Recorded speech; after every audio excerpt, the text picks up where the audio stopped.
Jim Rickards says silver could explode within weeks. Do you have a flashlight, spare batteries, and some duct tape stashed away for home emergencies like power outages or hurricanes? Well, of course you do. How about 100 ounces of silver coins? If not, you should. In an extreme social or infrastructure breakdown, banks, ATMs, and store scanners are offline, silver coins might be the only way to buy groceries for your family. This is one of many reasons why sales of silver coins and bullions are set to skyrocket. The upcoming election, its aftermath, could witness social unrest that would make this summer's chaos look downright tame.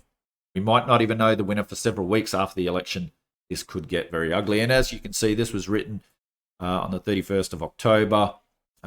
We are currently right in the middle of the election counting in the US, and it looks like Joe Biden has won the presidency. However, the Trump campaign claiming that there's vote rigging, and I believe this will go to the courts. And this is going to get a little bit ugly, I suspect. Either way, whatever the ultimate outcome is, you're going to have half the country that are going to be very angry and upset, and probably likely a lot of social unrest. Not just in America, but around the world, we're seeing a divided world. We are being pulled apart, left, right, and center. Instead of seeing the things that we have in common with one another, we don't have to agree. We don't have to agree on everything. Even in my own family, we don't agree on everything.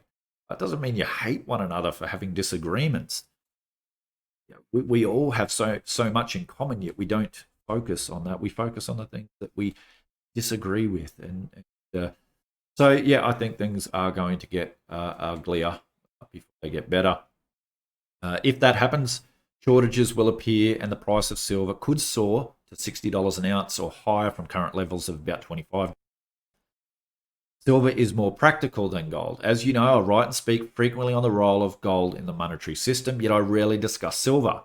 Some assume I dislike silver as a hard asset for your portfolio. That's not true. In fact, in extreme crisis, silver may be more practical than gold as a medium of exchange. Gold coin is too valuable to exchange for a basket of groceries, but a silver coin or two is just about right. And I'll leave, I'll put a link in the description below of a video that I did on another channel that I have called Biblical Wealth, which I don't really use anymore, but I did a video which was based on the annual In Gold We Trust report by Ronnie Stoffele, where they talk about the role of gold and silver in the Bible throughout Bible times. And actually, when you look at that and you look at history, you actually see that silver has been used as money more than gold has. Yet we think of the gold standard, that gold is money. Well, actually, throughout history, silver has been used a lot more as money than gold. Gold is actually used throughout history as a store of wealth. So silver is more difficult to analyze than gold because gold has almost no uses except as money. Gold is widely used in jewelry, but I consider gold jewelry a hard asset, what I call wearable wealth. Silver, on the other hand, has many industrial applications. Silver is both a true commodity and a form of money. This means that the price of silver may rise or fall based on industrial utilization and the business cycle, independent of monetary factors such as inflation, deflation, and interest rates. Nevertheless, silver is a form of money along with gold, dollars, Bitcoin, and euros, and always has been. My expectation is that as savers and investors lose confidence in central bank currency, they will increasingly turn to physical money, gold and silver, and non-central bank digital currency, Bitcoin, and other cryptocurrencies as stores of wealth and a medium of exchange. This is why I call silver the once and future money, because silver's role as money in the future is simply a return to silver's traditional role as money throughout history. In short, silver is as much a monetary metal as gold and has just as good a pedigree when it comes to use coinage. Silver has supported the economies of empires, kingdoms, and nation states throughout history. Before the Renaissance, world money existed as precious metal coins or bullion. Caesars and kings hoarded gold and silver as dispensed it to their troops, fought over it, and stole it from each other. Land has been another form of wealth since antiquity. Still, land is not money because, unlike gold and silver, it cannot be easily exchanged and has no uniform grade. In the 14th century, Florentine bankers called that, because they worked on a bench or banco in the piazzas of Florence and other city-states, accepted deposits of gold and silver in exchange for notes, which were a promise to return. The notes were a more convenient form of exchange than physical metal. They could be transported long distances and redeemed for gold and silver at branches of a Florentine family bank in London, Paris. Rather, warehouse receipts on precious metals. Renaissance bankers realized they could put the precious metals in their custody to other uses, including loans to princes. This left more notes issued than physical metal in custody. Bankers relied on the fact that the notes would not all be redeemed at once. They could recoup the gold and silver from princes and other parties in time to meet redemptions. Thus was born fractional reserve banking, which physical metal held is a fraction paper promises made. Despite the advent of banking, notes, and fractional reserves, gold and silver retained their core role as world money. Princes and merchants still held gold and silver coins in purses, stored precious metals in vaults. Bullion and paper promises stood side by side. Still, the system was bullion-based. If gold was the first world money, silver was the first world currency. Silver's popularity as a monetary standard was based on supply and demand. Gold was always scarce, silver more readily available. Charlemagne invented quantitative easing, or QE, in the 9th century by substituting silver for gold coinage to increase the money supply in his empire. Spain did the same in the 16th century. Under the US Coinage Act of 1792, both gold and silver coins were legal tender in the US from 1794 to 1935. The US Mint issued silver dollars, various designs. These were widely circulated and used as money by everyday Americans. The American dollar was legally defined as 1 ounce of silver. The American silver dollar of the late 18th century was a copy of the earlier Spanish Real del Ocho. However, my Spanish viewers, you probably just killed me right then.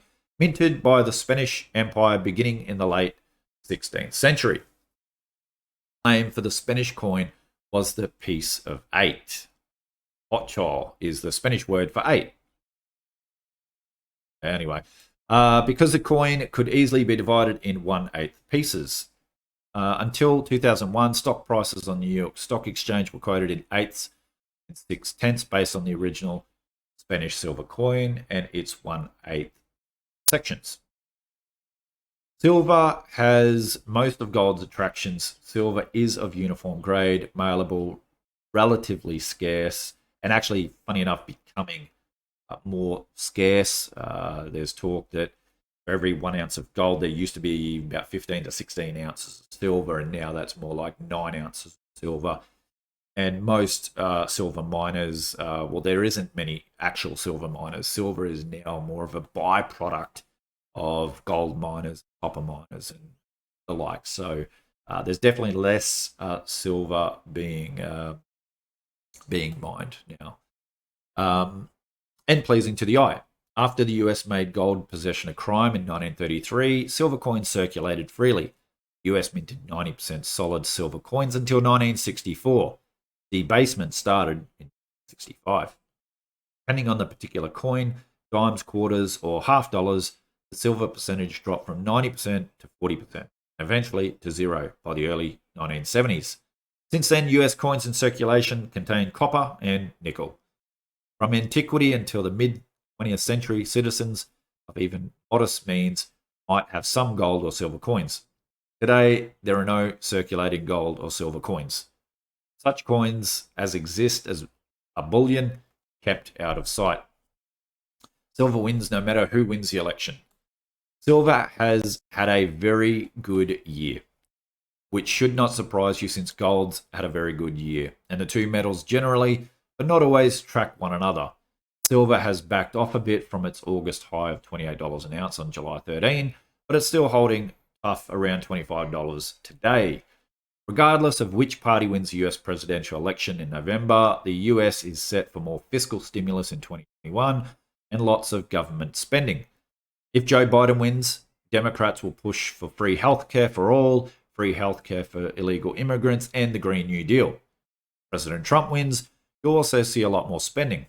One thing Trump has proven in his time in office is that he's not a fiscal conservative. So either way, we're looking at more spending, bigger deficits, more currency printing, and eventually more inflation. The market's anticipation of this outcome, starting in early November, will be a powerful tailwind for silver. Investors should prepare now before the spike. So here we've got a chart of the S&P 500 in blue and the S&P 500 measured in gold. And you can see that actually measured in gold, the S&P 500 actually peaked back in 2018. Now, funny enough, I was just having a conversation yesterday with a friend of mine. Big shout out to Ben, if you're watching, from Vanuatu. Great to have a chat yesterday. Anyway, I was chatting to Ben about what I've been doing in terms of my portfolio and how I've used silver, investing in silver in the past, and using that ratio between that and real estate to basically accumulate half a dozen investment properties, cash, no debt, using silver, and just transitioning asset classes. And I mentioned to him that my US portfolio, I basically wound it down in 2018. By 2018, I had no more positions in the S&P 500 or the Dow. And actually at that point, I'd transitioned completely over to gold and silver at that point. I'd been buying gold and silver 2016, 2017, but in a smaller way.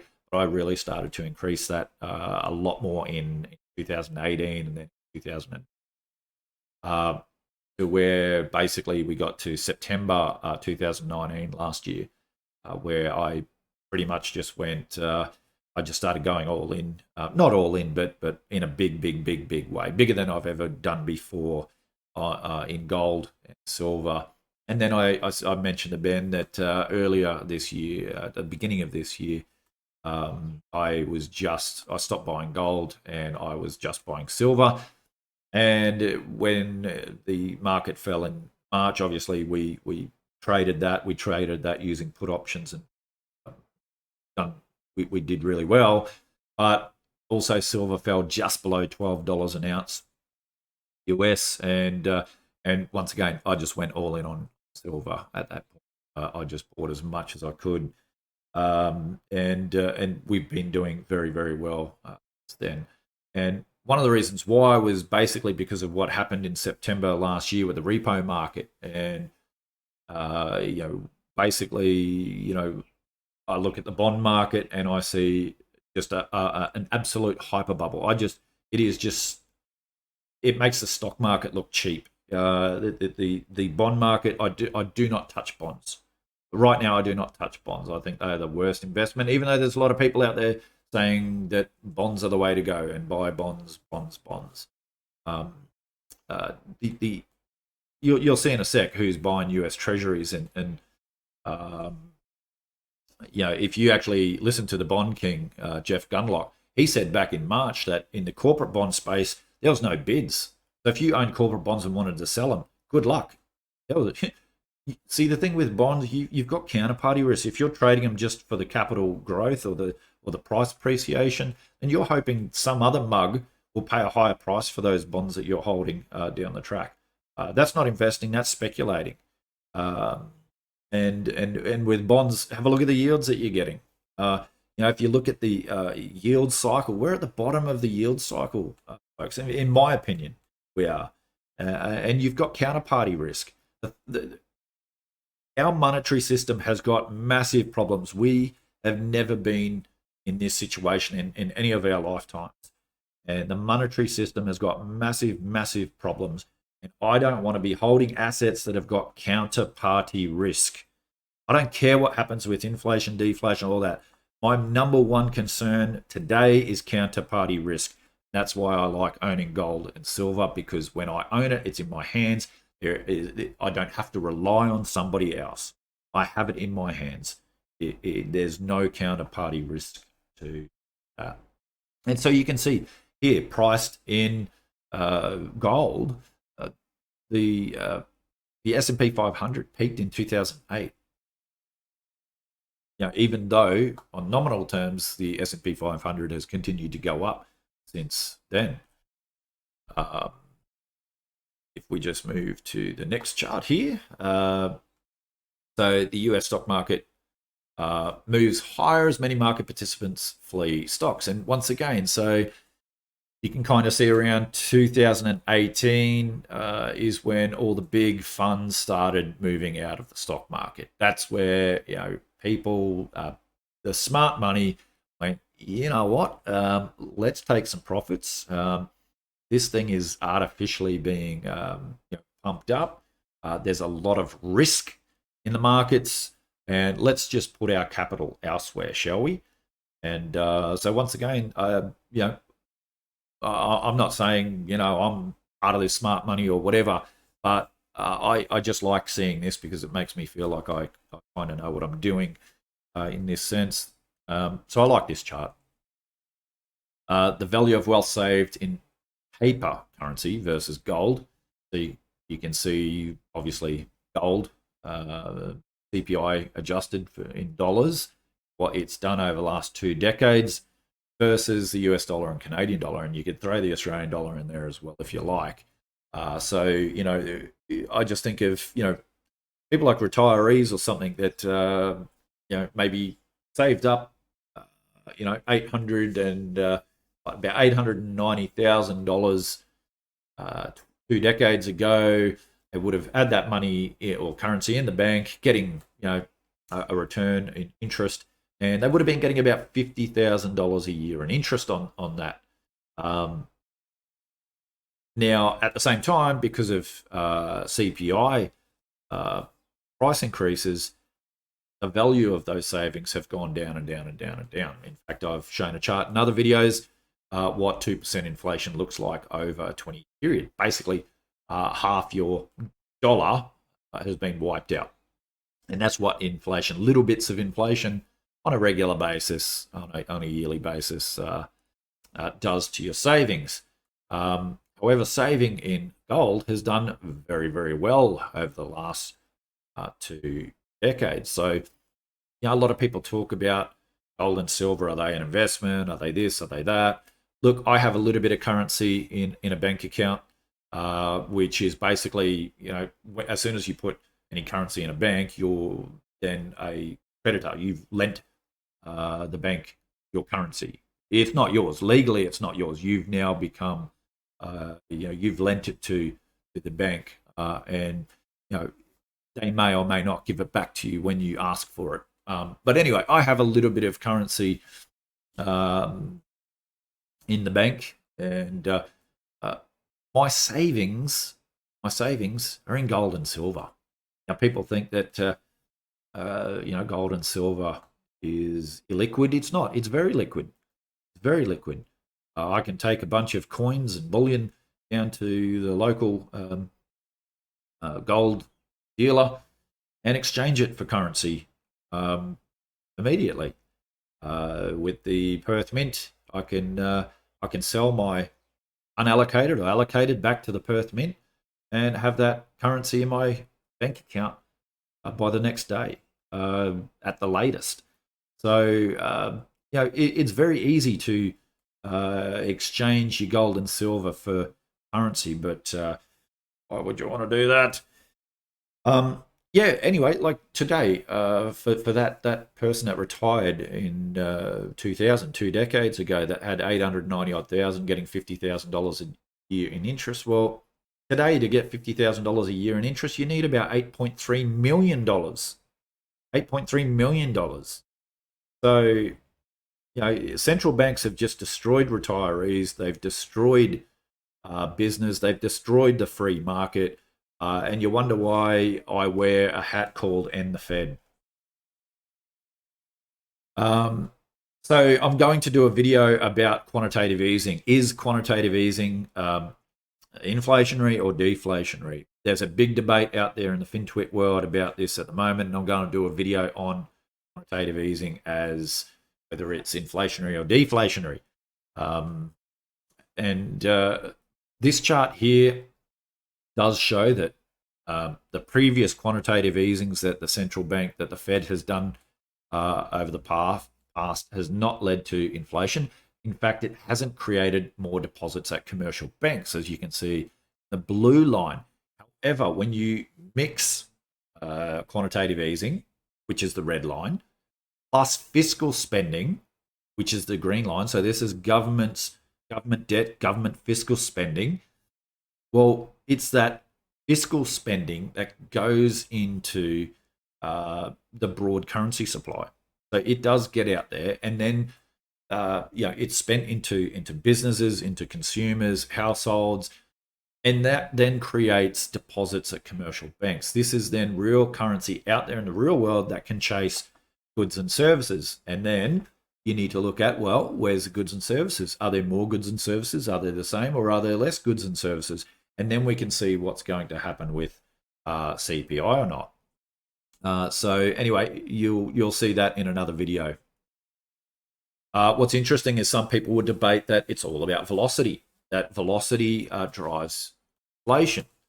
Here you can see during World War II, we had high inflation with a brief velocity spike. So you could argue, well, maybe there is correlation there. But then in the 1970s, we had high inflation, but with weak velocity. We had weak velocity. And then in the 1990s, we had a rise in velocity without inflation. So, what's going on here? Here we've got the historical US M2 per capita growth. So the M2 is the currency supply and inflation. And this seems to track a lot more accurate, although with a bit of a lead time. So you can see right here at the end that the M2 per capita growth has just gone parabolic, yet inflation itself is still very low. It's a lead. It leads inflation. So what my argument has always been is that inflation is the consequence, or sorry, the price increases are a consequence, and it's a little bit more nuanced than just saying inflation, deflation, inflation, deflation. But anyway, around the corner, I am expecting, obviously, this to follow suit. So once again, if we have a look at this, so historically, growth of the currency supply is more consistent with a rise in consumer price inflation, partially coincided, but with somewhat of a lead, as I mentioned. So you can say that price inflation is kind of correlated. I'd say partially correlated to velocity, but it's very inconsistent. As you can see, in the 1940s, as I mentioned, we had a single brief velocity spike and several spikes of inflation. 70s, we had weak velocity but sustained high inflation. And in the 90s, as I said before, a sustained rise in velocity to multi-decade highs. Actually, if you have a look at that, that's multi-decade highs, yet we had low inflation. The RBA has just gone on a massive quantitative easing, $100 billion worth of bonds, and that's expected to expand to around 27.5% of GDP following this round of QE, which actually in this chart you can see the Reserve Bank of Australia, the RBA, is down the bottom in yellow. 27.5% actually increases it up almost on par with the Bank of England and the Federal Reserve in the United States. So we have now joined the game of quantitative easing, huge deficit spending. We're really sending the country down down the toilet economically and fiscally, and this is going to end quite badly. And this is once again why I hold assets that don't have counterparty risk, because there is going to be a monetary reset. We are pushing this thing. We are backing ourselves into a corner. US Treasury holdings, you can see here that foreigners holding US Treasuries has been going down and down and down, and actually going down quite sharply now.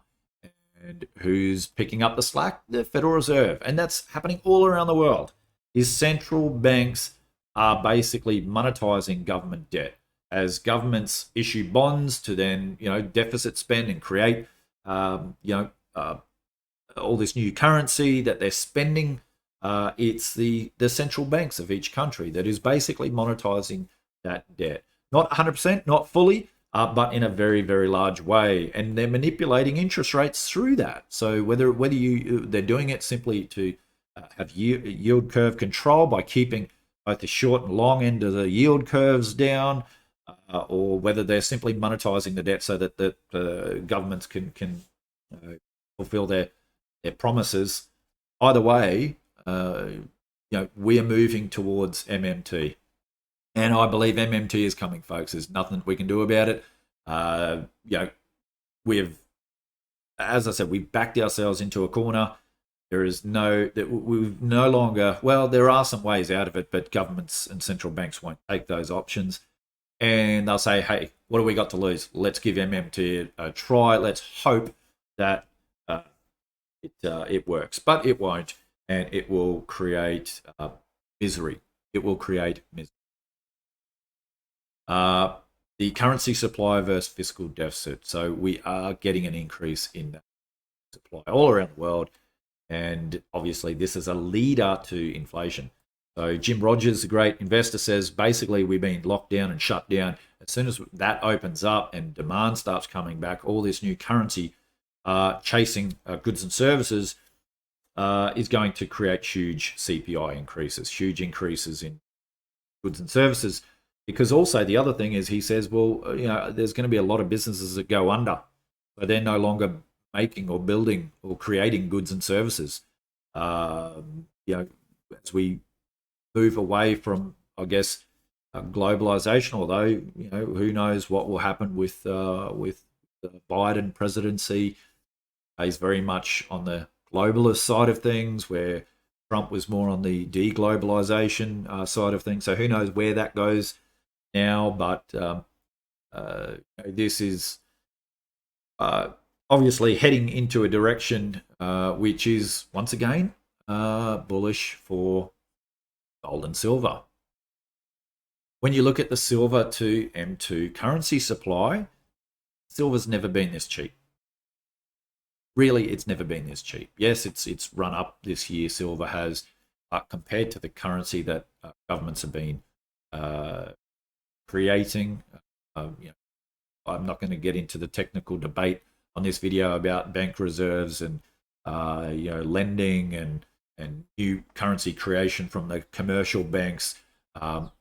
But let's just say that whether you're looking at base or broad currency supply, there is an increase there, and the price of silver has never been this cheap to that. And as soon as inflation starts, CPI increases, should I say, as soon as that starts increasing or showing its ugly head, watch the price of silver and gold to absolutely take off. And especially silver, because silver's relatively cheap compared to gold, and so people will think, oh, you know what, gold's a bit too expensive, I'll get some silver.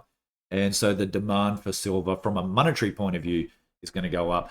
The Biden presidency is also bullish for silver, because Joe Biden says he wants to get back into the Paris Accord. He wants to spend big on the Green New Deal and infrastructure and green. And we know that electric cars and solar panels and all that use a lot of silver. And so the silver demand on the industrial side of things will go up, as well as technology. We know silver is used in technology as well, and we are moving more and more more technology society. So just want to finish off So yes, I have been buying gold and silver in quite a big way. Also, the gold and silver miners, and I might do a video where I talk about why I'm, in this spot, and just to give a bit more actual data and maybe some practical things that maybe you can look at doing as well. But one of the other things I look at, or I'm investing in at the moment, and will continue to invest in the coming years, is commodities. Commodities have never been this cheap, and measured in all sorts of, however you want to measure it. But this slide just shows us the commodities to GDP ratio, and this is just a basket of commodities. It's not any one particular commodity. It's a basket of commodities. And so once again, as we come out of this whole pervasive sickness, lockdowns, and all this sort of stuff, when we get over this, around the corner, I see commodities doing very, very well, and they've never been this cheap. So yes, I am accumulating commodities, precious commodities, if you want to say that, precious metals, miners. Look, I am selling. I've been selling my US real estate holdings. I have got another property in Atlanta on the market to sell that as well. And my next adventure is also to look for some quality farmland. That's my forte into investments. So there you go, folks. Gold and silver to take off. What do you think? Thanks for joining me, and I'll see you again on another episode of Finance Uncut.